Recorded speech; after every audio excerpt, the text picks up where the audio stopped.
Midjourney tutorial. Hello everyone, welcome back to another video. In this video, we're going to be talking about Midjourney and how you can use this absolutely incredible application called Midjourney. Okay, it's totally AI related, and to start using this, first of all, I'm going to show you the showcase where people have actually shown what they make using Midjourney. And Midjourney is obviously pretty independent. Now, to start using Midjourney, you're going to click on join the beta, where they're going to make you join a Discord server. Okay, Midjourney only works on Discord.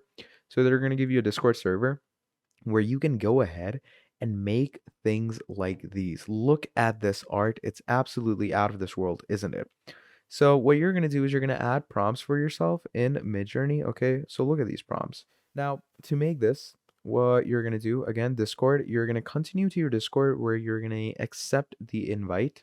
And once you do that, you're going to run up your Discord. Now, I'm already in the Midjourney server, so let me show you how it works. So once you run up Midjourney, as you can see, it loads you in, so make roles and stuff.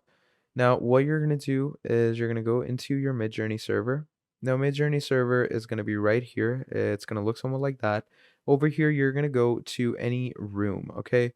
Now, generally, you should go in the general room. So let's say I'm going to go to general 9, okay? So there's tons and tons of room. Now, to generate something, you're going to write slash imagine, and then it's going to give you a prompt, okay? So in this prompt, you're going to write whatever, like, red color in the sky, etc., something like that. And that is how you can use Midjourney. So thank you for watching this video all the way till the end, and I'll see all of you next time. Goodbye.